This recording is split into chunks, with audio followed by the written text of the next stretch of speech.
Hi, I'm Sharon Ross with the Capital City Arts Initiative.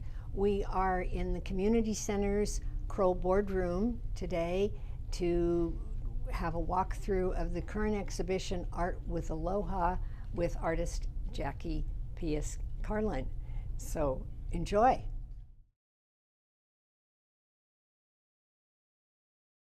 Tell us about your background in Hawaii and its influence on your art, and tell us about your introduction to painting and printmaking. Graduated from a very famous high school, the old Maui High School, class of '66. My influence in art, and I started taking art classes because that's what I always wanted to do, was do art.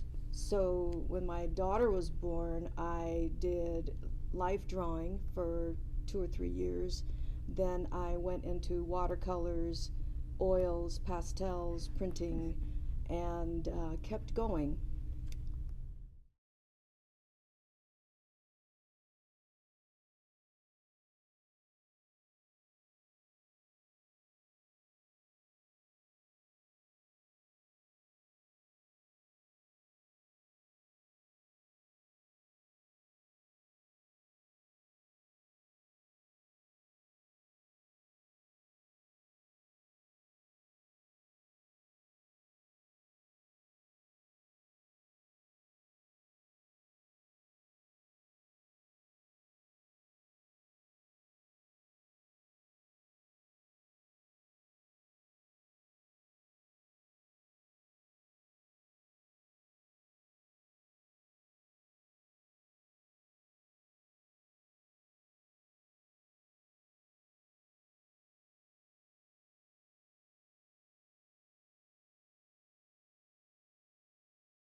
Jackie, tell us about this banana leaves image.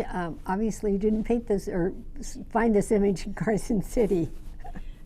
No, I wish there were banana leaves here. This is from my backyard, this drawing of banana leaves on Maui, Hawaii. I did this drawing from another painting that I did of the banana leaves with the sunlight coming from behind the leaves, and that is what inspired me with this one, is the lighting coming from behind the leaves and creating this lighting effect. I like looking for light coming from any direction onto the subject matter, and this is one of them that I did. This one only has 4 prints out of the series. I had difficulty doing this, although it looks very simple. There are 1, 2, 3, 4 blocks that I had to carve in order to make this one print. Speaking of lighting, this is a kukui nut lei. This is the candle nut lei, the candle nut which used to light the fires or light in ancient times for the Hawaiians. And that's why I wore it today, because it means light. So, Jackie, while we're looking at this, Mokuhanga is what's used to describe this printmaking process. So tell us about that. Do you need a big metal press to do these? No, I do it by hand with a baron. I've got some samples that I can show you real quickly of how I do it, real fast, 2 minutes. Okay, so the process of Mokuhanga goes like this. I do a sketch, and sketches don't usually come out that nicely, but I do a sketch, and then I trace it with some vellum because when I do the carving, it's going to be the opposite. And here are my registrations. And I will carve individually each color.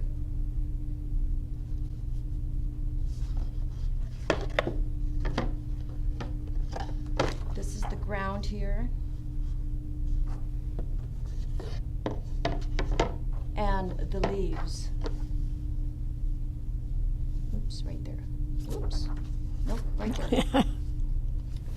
So, when I am doing some artist proofs, I will play with color. And there are 4 colors in here in this print. I started off with that and I thought it was a bit too colorful. So I switched it to this, and that's what I'm working on now. This is called Flight of the Eclipse, which the eclipse happened this year. And the lines here are I Ching hexagrams, which mean abundance. And in Asian philosophy or Asian myths, the white bird represents prosperity. And that's what I'm working on right now. When I timed myself, these are the separate days that I carved, and it looks like it's 2 hours, 2.5 hours each day. I started on November 5th and I ended on November 18th.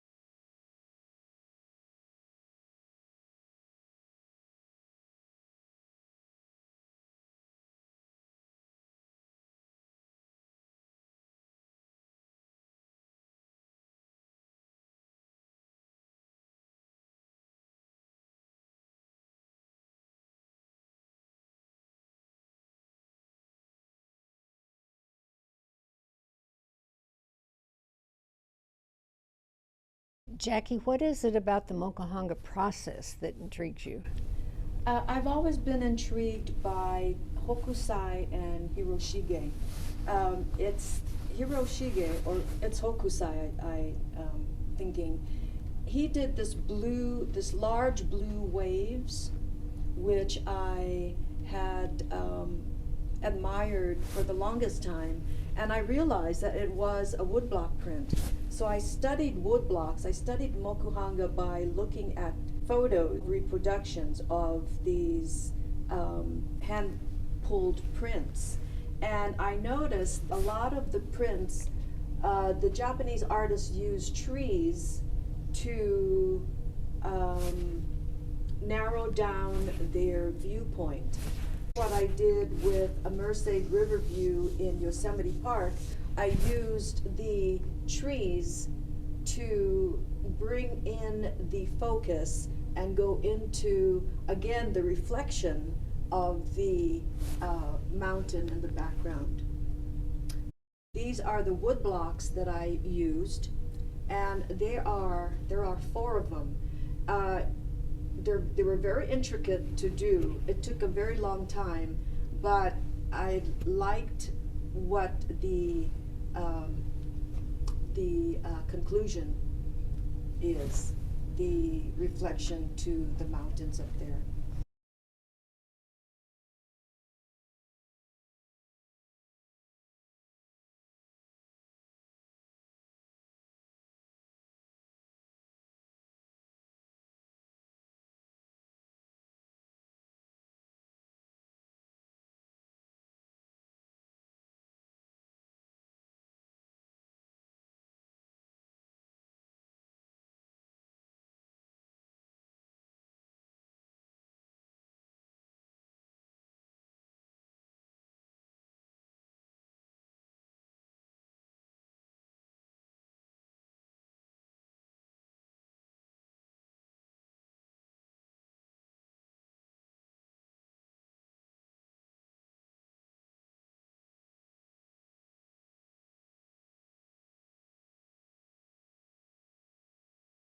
Jackie, how do you select what you want to paint? Oh, well, as I'm driving around Carson City or the neighborhood that I live in, I look for things that will excite me.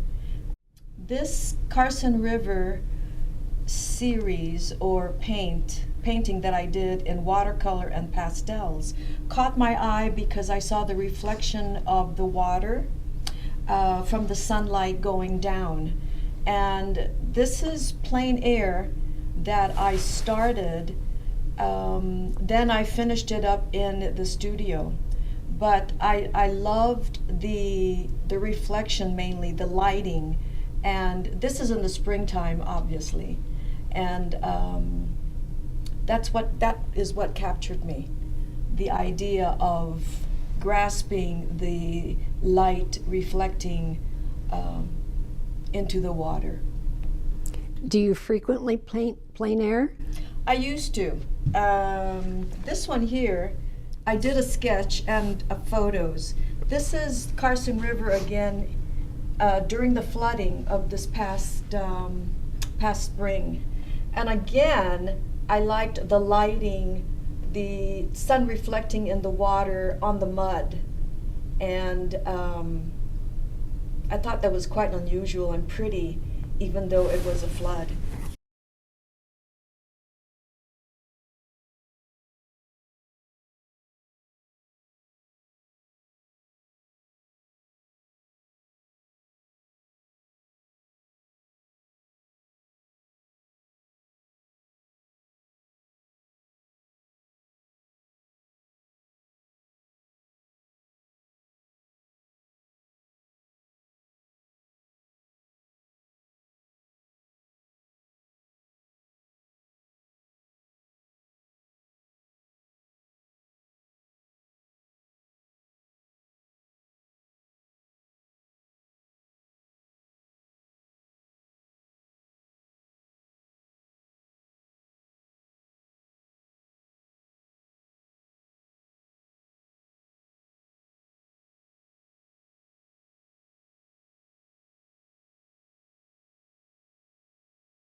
Tell us about the wood blocks that you have here hanging next to the paintings. Describe the process for us. All right. The area where I live in Carson City. These colors are represented by each wood block. So when you see the blue here, this wood block is of the blue, and the sky is another wood block, which is carved in the back of this one. You see a lot of colors here because I was still experimenting with color, and my final product became just the blue here up against the negative space with the mountains and Slide Mountain in the background.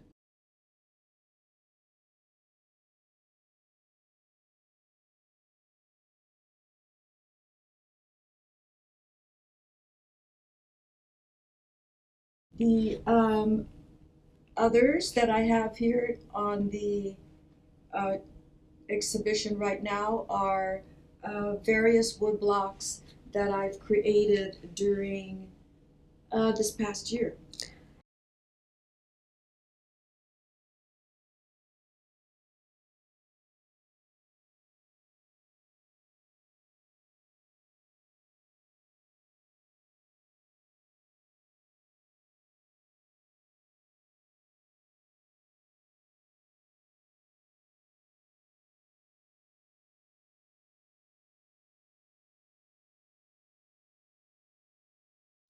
So Jackie, how long, just generally, how long does it take you to carve a wood block? I timed myself the other day. One side of the wood block will take 2 to 4 hours.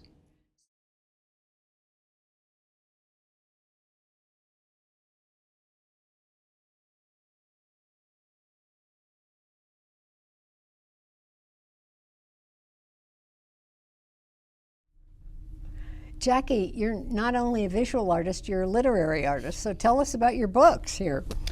Okay, so This book here is the Artist of Maui book, which was published in 1984, I believe. And I was one of the 32 artists that was presented in this book. And this is when I did my business called Island Living, and I did hand-painted upholstery fabrics. This one, for instance, was for the Maui Country Club. However, and this was only 25 yards. However, I did the entire lobby of the Kapalua Bay Hotel with 150 yards of hand-painted fabric. And then 250 obies for each bed that was at the Kapalua Bay Hotel. This book here, Spirit of the Village, a Maui Memoir, I wrote in 2003 and published in 2004.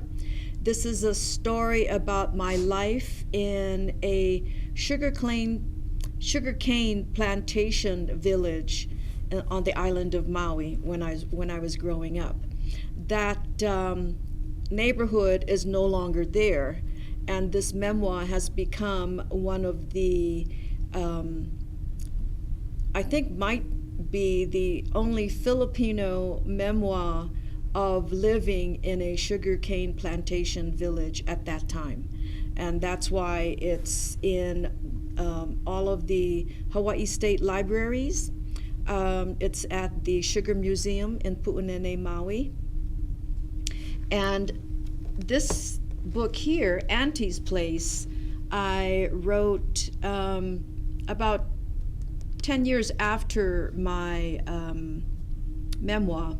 Auntie's Place is a fiction about a local family living in Kihei on the island of Maui, again, during the time when the island of Kaho'olawe was being bombed by the U.S. Navy for target practice. Oh, lovely.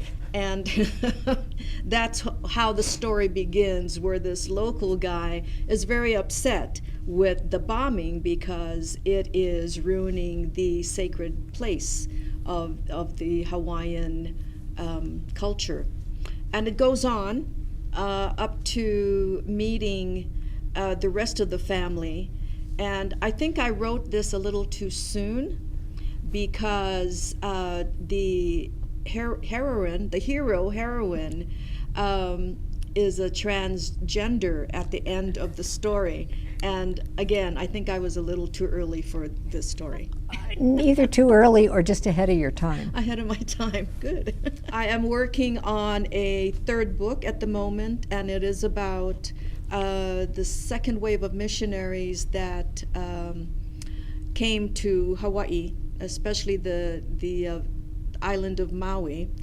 And that idea occurred a very long time ago, in the 90s, when I was in Maine for about 3 months. And I picked up a book about missionaries for some reason or other. I didn't know why. But I picked it up, and then I started writing a story about a woman who was about to get married to a missionary. I lost that document.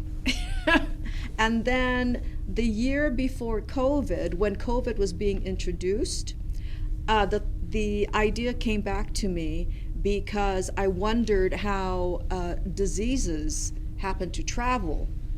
And when I thought about the missionaries and the whaling ships and the merchant ships and the missionaries coming to Hawaii, where before them Hawaii was disease-free. So when the whalers came and the other people came, that's when diseases got into Hawaii and almost killed the entire Hawaiian population. And so that's when my story started happening. I'm still writing it. A publisher that I had contacted said he needed 75,000 words, and I am at 50,000 right now. Well, keep us posted. We want to know when these come out. Are these two books still available? Yes, they are available on Amazon. Spirit of the Village is in the Sugar Museum on Maui. Mm-hmm. And both of these are at the Maui Friends of the Library on Maui as well. If I don't go to Maui, I can still Amazon.com, get Amazon. yes. Okay, good. you want I would love to go to Maui to buy your books. Thank you. So for the reception for your exhibition here in the Crowell Boardroom, you did a wonderful thing and did a hula. It's the first time that CCAI has had a dance performance in one of its receptions. Thank you. So tell us about doing the hula. The reason I thought that a hula would be appropriate was because the title of this show is Art with Aloha. And I felt, well, aloha means a lot of things. And I had asked for advice from another hula person on Maui. And she said, you know, it's okay to share what you do. So I picked out the hula called Lahaina Luna because it is memorialized for the town that burned down completely on August 8th. And I did the hula to remind myself and to others that Lahaina is gone, but it will rise up again. And the feeling of it burning down and losing its buildings and not its history, because the history is still there. I felt very hurt when I heard the news, and it was like losing a relative, you know. And so I danced the hula for it.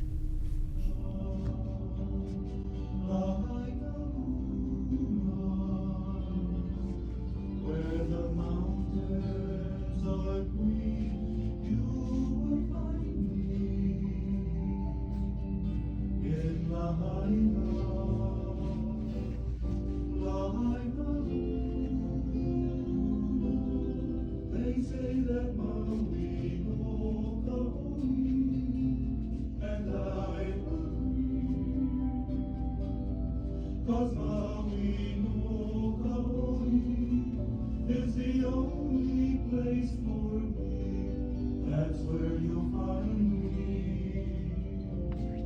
Down by the seaside,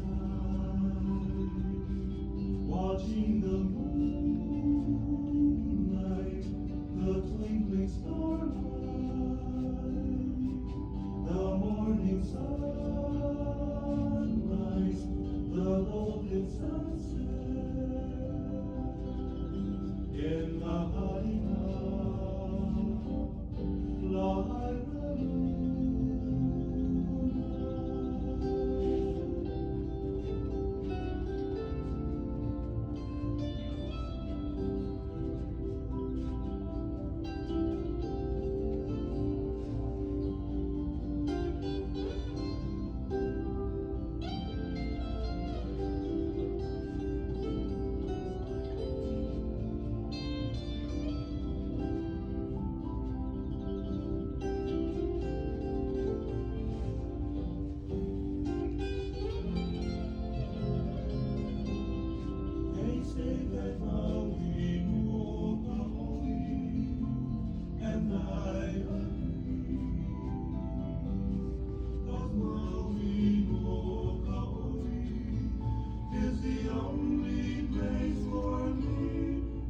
Where you find me, down by the seaside, watching the moonlight, the twinkling starlight, the morning sunrise, the golden sunset in Lahaina. Lahaina Luna, in Lahaina, Lahaina Luna, in Lahaina.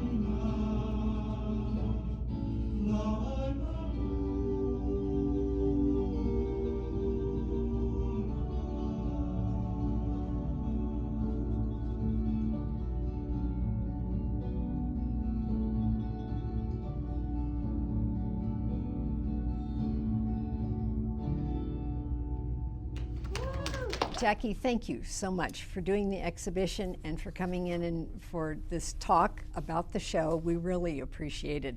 We will have it posted up on our YouTube channel where you can see dozens of other exhibitions in case you have missed them. And we want to thank, as well as thanking Jackie, we want to thank the city and the community center for the Crowell boardroom space as a gallery. And you can follow CCAI online, as I mentioned, at YouTube and on Facebook and Instagram.